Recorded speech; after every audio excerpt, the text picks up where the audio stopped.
Hi, this is Brittany, my final reflection for institutional ministry models at Eastern University.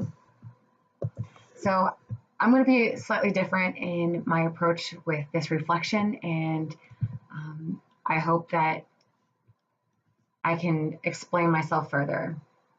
I'm going to break this reflection up into three parts, and the first part is the very beginning of my reflection. First and foremost, the topic of institutional ministry models and juvenile justice has been slowly affecting my thoughts and actions for quite a few years, like almost 20 years. And it all began with my mom. My mother was the first art teacher for one of the highest security juvenile prisons in Indiana, if not the United States. That juvenile detention center is called Pendleton Juvenile Correctional Facility, and it's located in Pendleton, Indiana.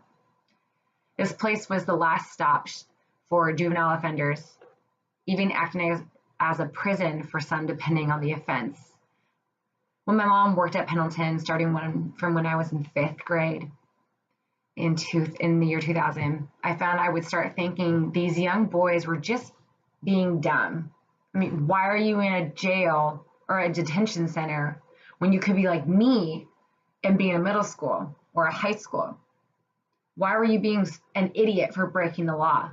Don't you know any better? I mean, why are your parents failing? Does that make them stupid too?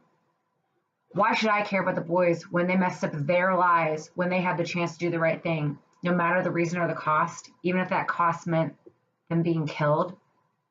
Seriously, why don't they know that all of their actions have consequences, regardless of the motive, or if it was a good thing or not? Things started to change, though, thankfully. When I met one of my mom's students for the first time, which wasn't supposed to happen for safety reasons, but I was a freshman in high school walking down the hallway to one of my classes, and I hear, "Hey, are you one of Miss Luton's daughters?" I turn around quickly and I see this very tall black kid running toward me with such vigor. And I'm like, "Who are you?" He quickly introduces himself and says that I look like his favorite art teacher's daughter. And I confirmed I was, and I quickly made the connection in my mind that if this guy who's close to my age is saying he knows my mom, he was in PNJCF for a crime. And we talk for a few minutes. He asks if he can see my mom at some point, and I tell him she comes to the football games where I cheer and where my sister's in the marching band, so he might see her then, and he gets super excited. I mean, ecstatic. He keeps talking about how awesome my mom was, says he was really glad to run into me and that I needed to tell my mom hi for him.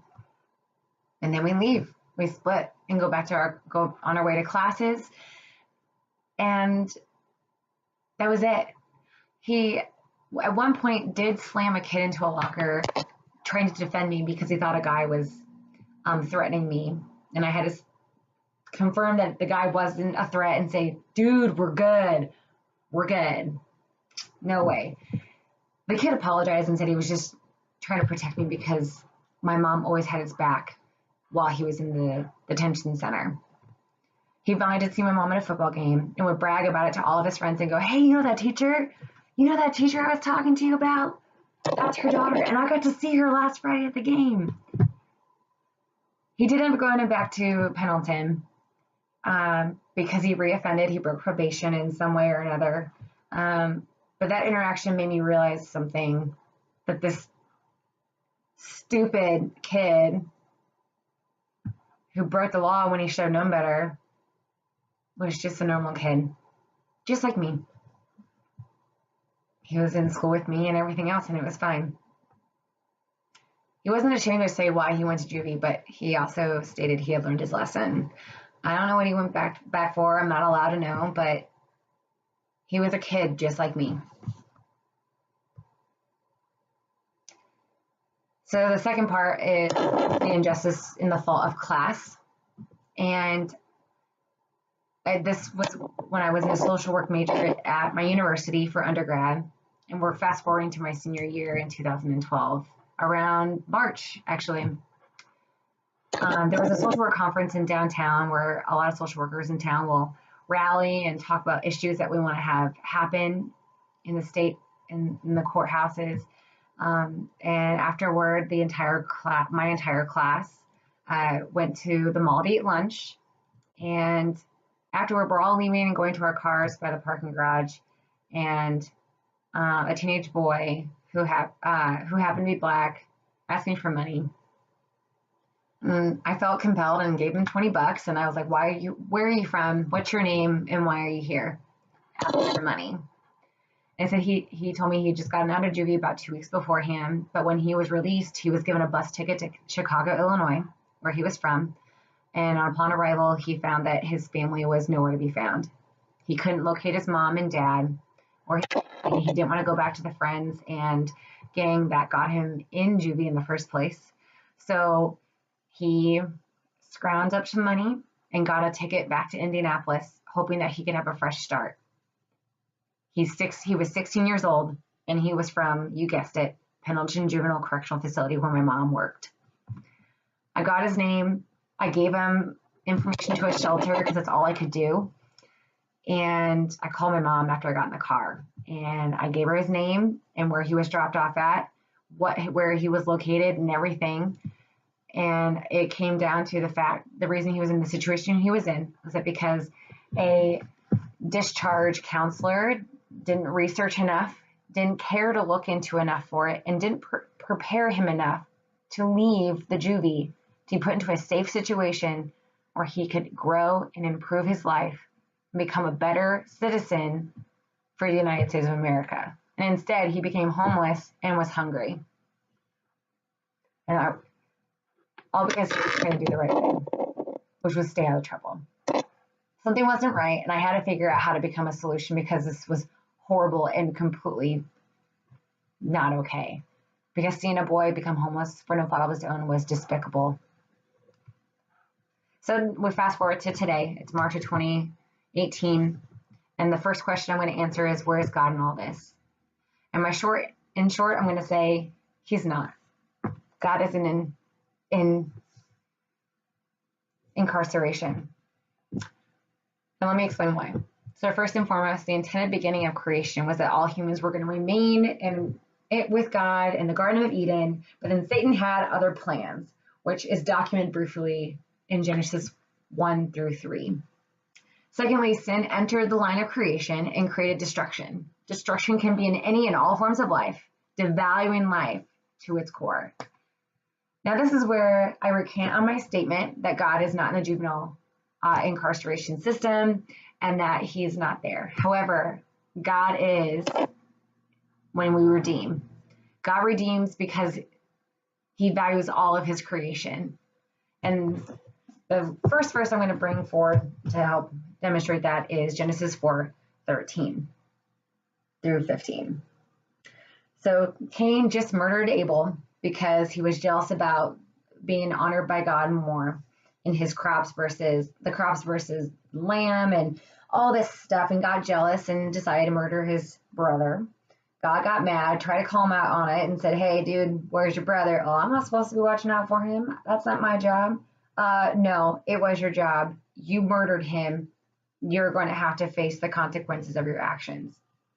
And then Cain says, this punishment is too hard.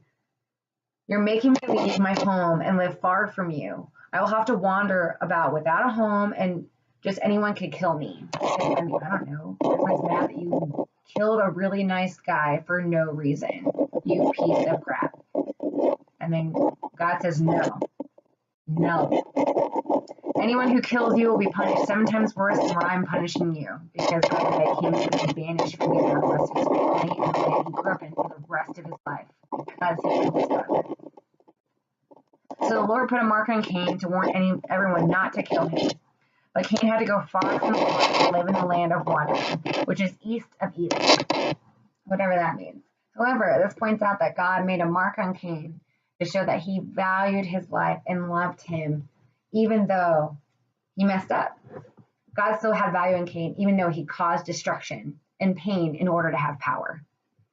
God still had value in Cain, which a criminal, a murderer, but God identified him first as his own.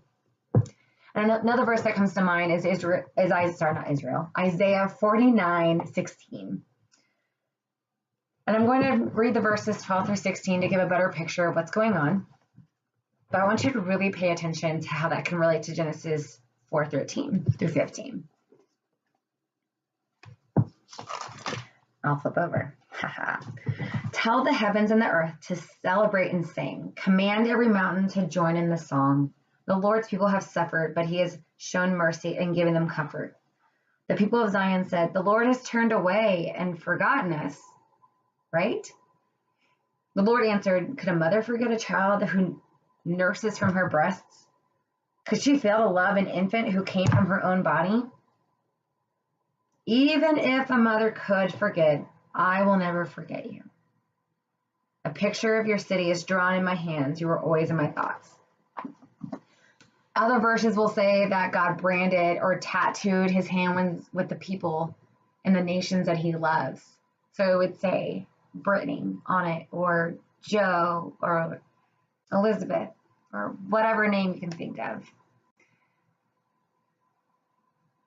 And a few weeks ago, a special thought came to mind about this verse. God, the brilliant God, developed the universe and has your name engraved on the palm of his hand. His ever-powerful, kind, brilliant hands for everyone to see, values you. No matter what the world thinks of you, you're kind, you're beautiful, you're hateful, you're stupid, you're a criminal, you're identified as something negative or positive, or you're identified by what you've done. God, the creation, who uses his hands, has your name for all to see permanently and proudly displayed for all the universe to see. Hands that are used for everything. Hands are used for everything. And if you can really grasp this concept, this means that you were part of creation being made. God put you, the sinner, into the beautiful design making process of creation, of life, of redeeming grace. And as Christians, we fail to truly identify how to be Christ. And the first step to this is realizing that God has so much value in every single person on this earth that with every single death, God weeps. With every single good deed, God rejoices because he valued that one person. No matter what his or her character was or how they lived their life. Now with value comes great responsibility to teach and demonstrate this.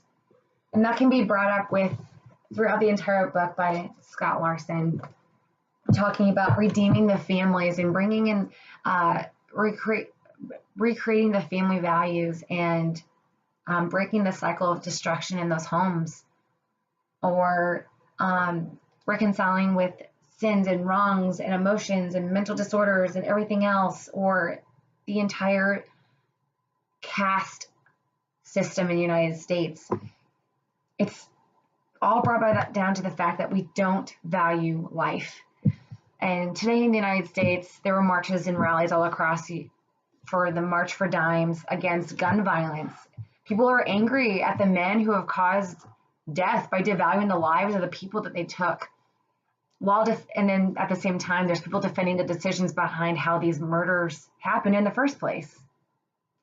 God still values the people who murdered the children or who became terrorists by sending bombs to those who were different from them.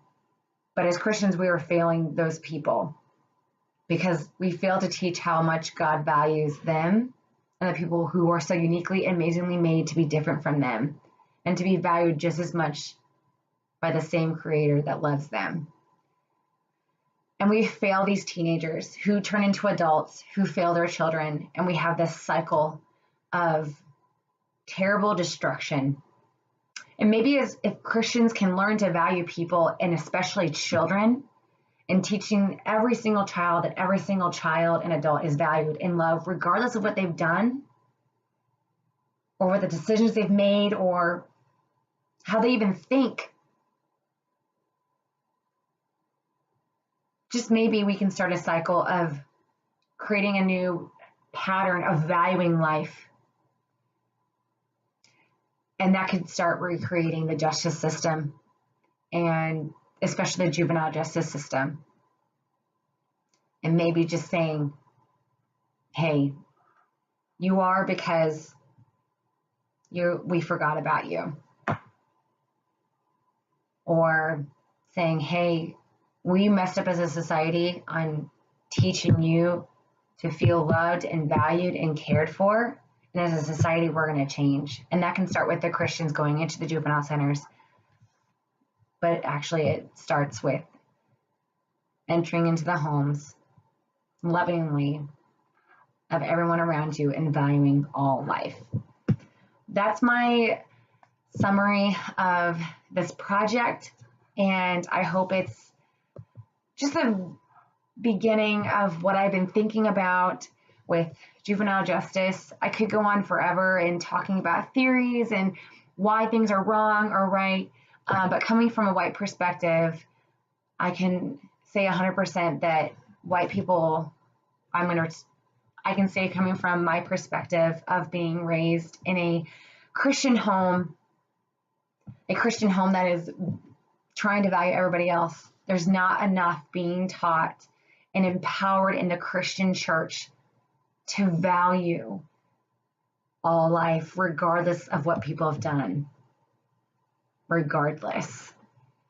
Thank you, and thank you for this class.